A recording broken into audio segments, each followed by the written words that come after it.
Something strange is happening in Cleveland, and most fans don't even realize it yet. This isn't just about a rookie quarterback. It's not just about bad play calls or another frustrating season. This is about power, control, and what happens when an NFL owner decides he's had enough. Because while the public conversation keeps circling around wins and losses, there's a much bigger question being whispered behind closed doors. Who's actually running the Cleveland Browns right now? And more importantly, who's about to lose their job? Over the last few weeks, subtle comments, awkward press answers, and sudden shifts in media tone have all pointed in the same direction. The organization is quietly being split into two sides. One side believes the future revolves around Shedeur Sanders. The other side, not so much. And when that kind of divide reaches the owner's office, things move fast. What makes this situation explosive is that Cleveland Browns ownership isn't just observing anymore. According to reports and growing speculation, Jimmy Haslam has been watching everything.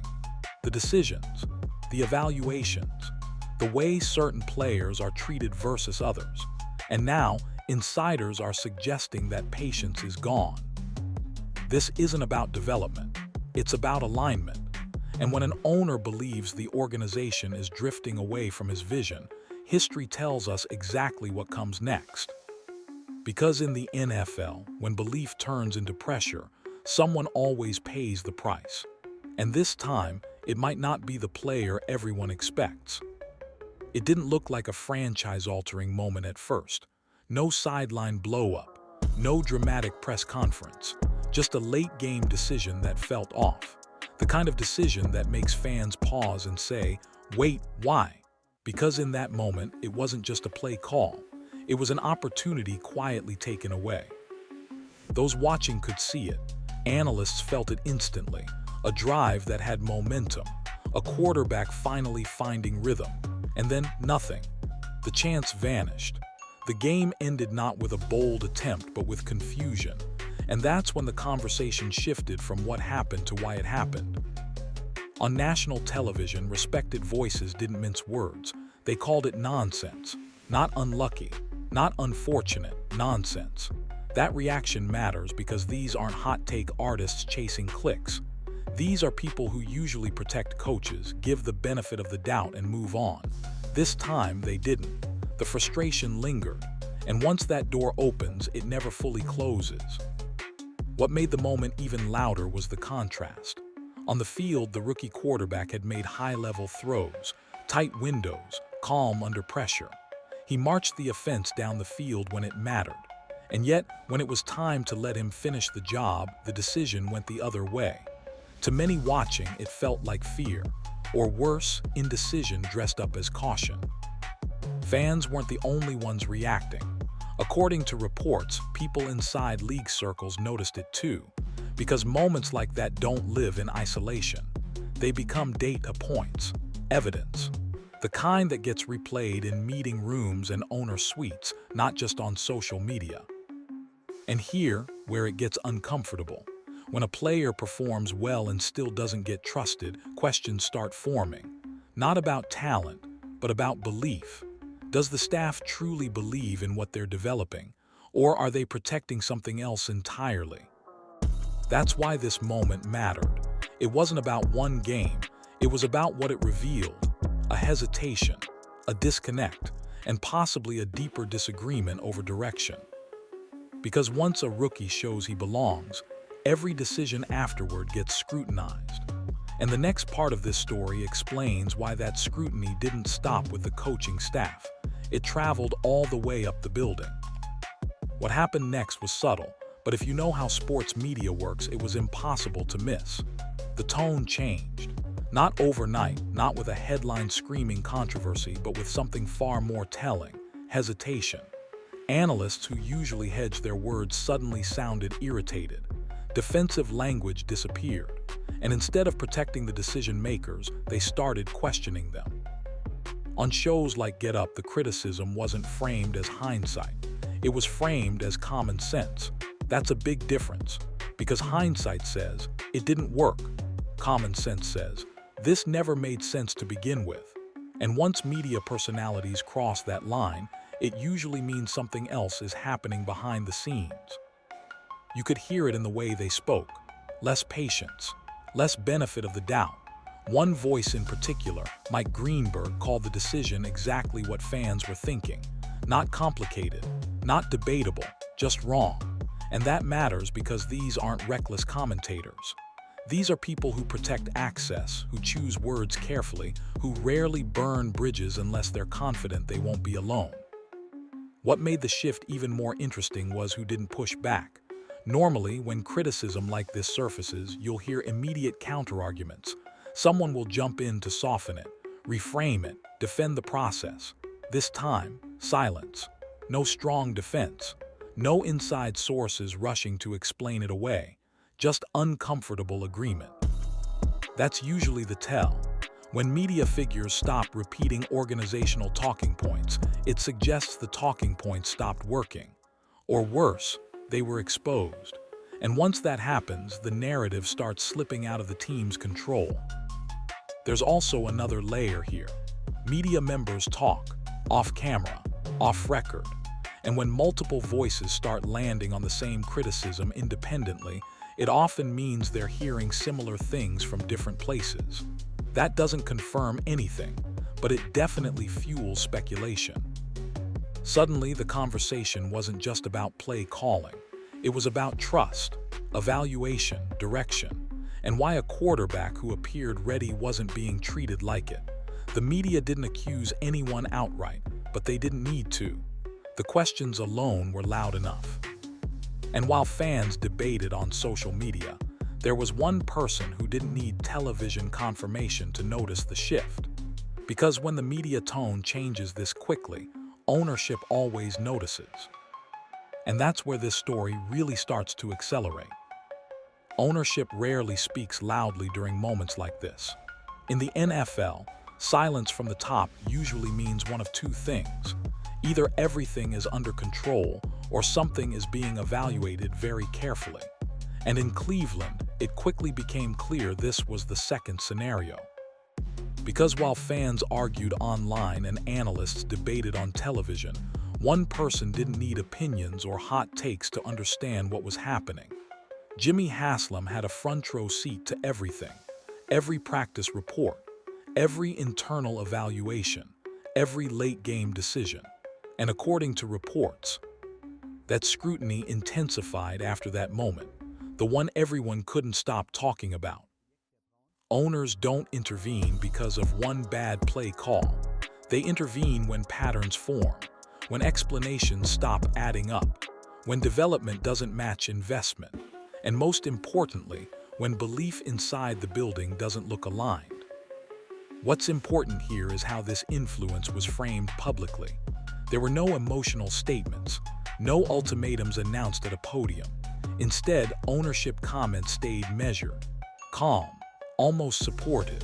But if you followed the league long enough, you know that tone matters.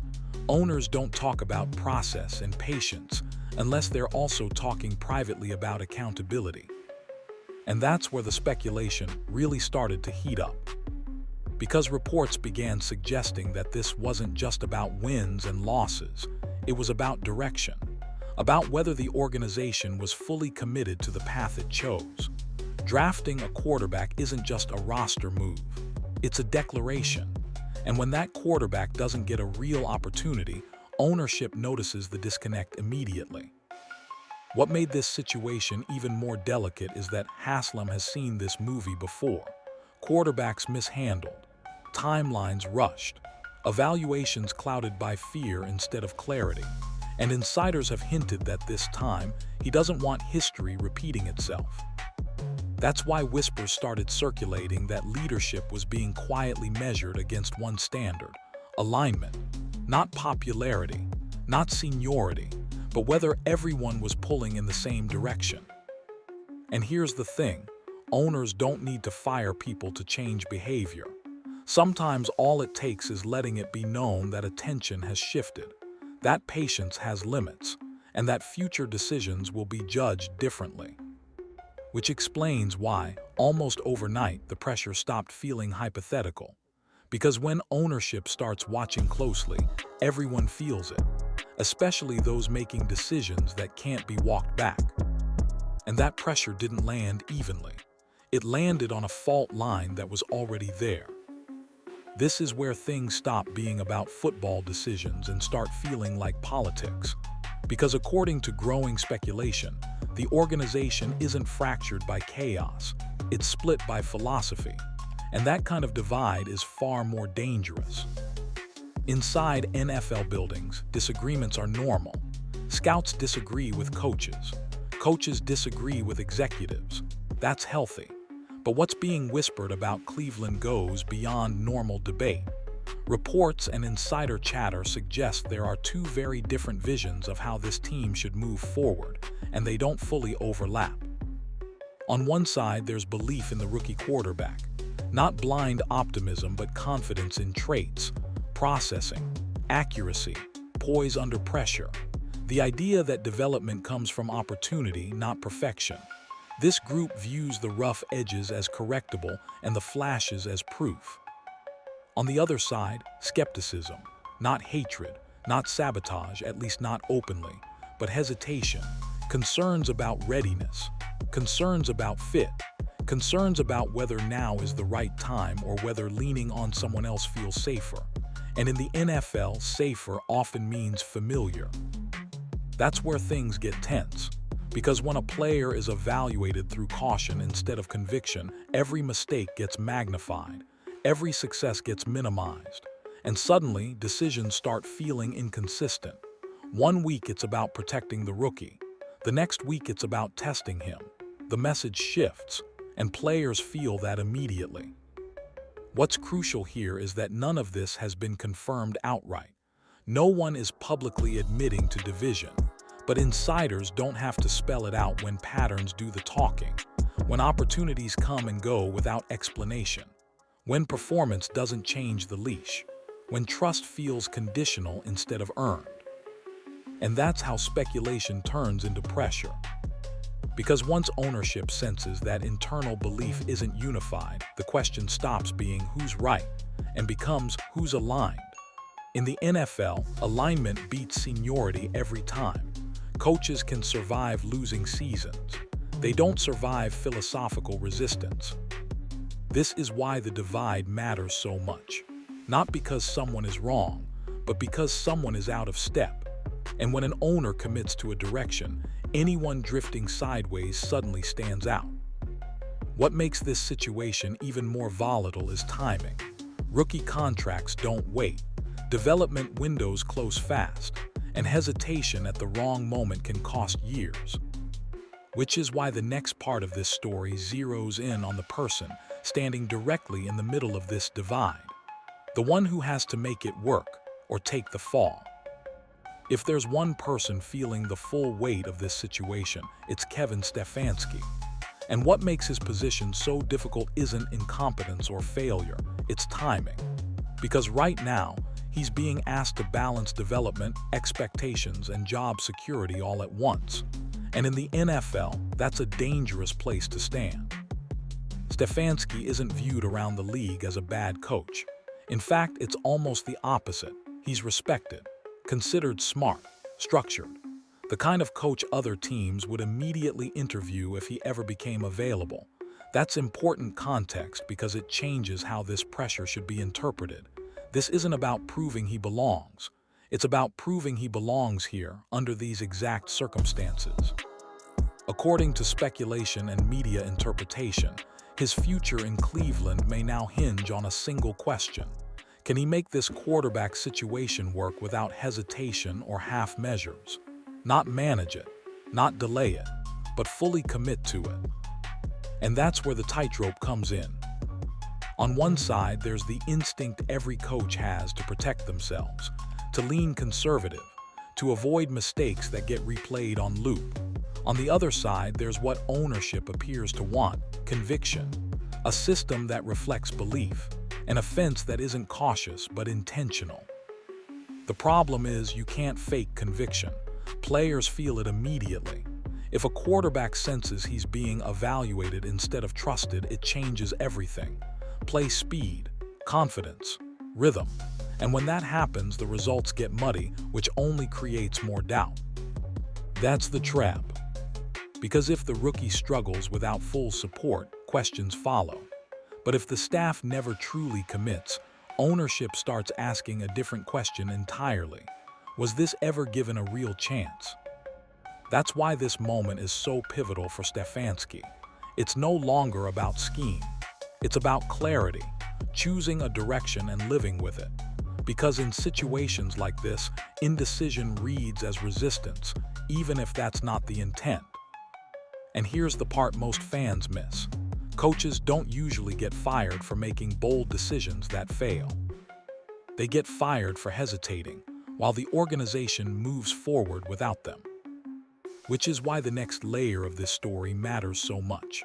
Because while all eyes are on the head coach, there's someone else inside the building whose position looks very different, and that contrast is telling. While pressure tightens around the coaching staff, there's one figure inside the building who doesn't appear to be standing on the same trapdoor: Andrew Berry. And the reason why tells you a lot about how this organization is really judging success right now. In the NFL, general managers are evaluated differently than coaches. Coaches are judged weekly. GMs are judged in chapters, draft classes, roster construction, long-term vision. And by most accounts, Berry has checked the boxes that buy patience: strong drafts, impact rookies, young talent that actually looks like it belongs. That matters, especially when ownership is looking for stability somewhere in the building. According to media interpretation and insider discussion, Berry's recent draft work has given him insulation. Not immunity, but protection. When you can point to players developing, contributing, and outperforming expectations, it becomes harder to argue incompetence, even if the wins aren't there yet. And here's the key distinction.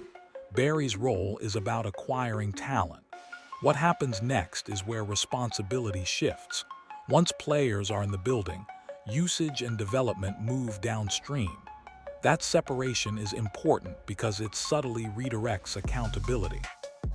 This is why you've seen commentary that sounds almost unanimous. Whatever happens next, Berry is likely part of the future. Not because he's perfect, but because he's aligned. Aligned with ownership's long-term plan. Aligned with the belief that development requires patience, not panic. It also explains why speculation keeps circling back to one theme: belief. Berry doesn't have to call plays. He doesn't have to manage late-game decisions. His job is to provide the pieces. And when ownership feels the pieces are there but the picture isn't coming together, they start looking at the frame instead of the canvas. That contrast is striking. One side of the building feels secure. The other feels watched. And when accountability starts flowing unevenly, it usually means leadership has already decided where change is most likely to happen. This doesn't mean Berry is untouchable. It means he's currently viewed as part of the solution, not the obstacle. And in moments like this, that distinction is everything. Because once ownership decides who they trust, the rest becomes a process of alignment. And that brings us back to the player at the center of it all. The one whose evaluation is now tied to far more than just his stat line. While pressure tightens around the coaching staff, there's one figure inside the building who doesn't appear to be standing on the same trapdoor: Andrew Berry. And the reason why tells you a lot about how this organization is really judging success right now. In the NFL, general managers are evaluated differently than coaches. Coaches are judged weekly. GMs are judged in chapters, draft classes, roster construction, long-term vision. And by most accounts, Berry has checked the boxes that buy patience: strong drafts, impact rookies, young talent that actually looks like it belongs. That matters, especially when ownership is looking for stability somewhere in the building. According to media interpretation and insider discussion, Berry's recent draft work has given him insulation. Not immunity, but protection. When you can point to players developing, contributing, and outperforming expectations, it becomes harder to argue incompetence, even if the wins aren't there yet. And here's the key distinction. Barry's role is about acquiring talent. What happens next is where responsibility shifts. Once players are in the building, usage and development move downstream. That separation is important because it subtly redirects accountability. This is why you've seen commentary that sounds almost unanimous. Whatever happens next, Barry is likely part of the future. Not because he's perfect, but because he's aligned. Aligned with ownership's long-term plan. Aligned with the belief that development requires patience, not panic. It also explains why speculation keeps circling back to one theme: belief. Barry doesn't have to call plays. He doesn't have to manage late-game decisions. His job is to provide the pieces. And when ownership feels the pieces are there but the picture isn't coming together, they start looking at the frame instead of the canvas. That contrast is striking. One side of the building feels secure, the other feels watched.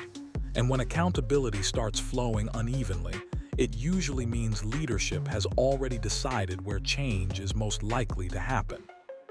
This doesn't mean Barry is untouchable. It means he's currently viewed as part of the solution, not the obstacle. And in moments like this, that distinction is everything. Because once ownership decides who they trust, the rest becomes a process of alignment.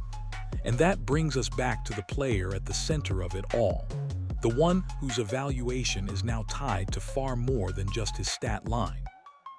This is the part of the story where everything converges, not with a press release, not with a dramatic announcement, but with pressure that no one inside the building can ignore anymore. Because once an organization reaches this point, there's no such thing as neutral ground. What's happening in Cleveland isn't just a quarterback evaluation, it's an identity test for the coaching staff, for the front office, and most importantly, for ownership. Jimmy Haslam didn't get to this position by being passive, and history shows owners don't suddenly become hands-off when they feel conviction. They act, sometimes quietly, sometimes decisively, but always with consequences. From the outside, this may still look like a normal growing pain, another team figuring things out, another rookie being brought along slowly. But inside the building, it's different.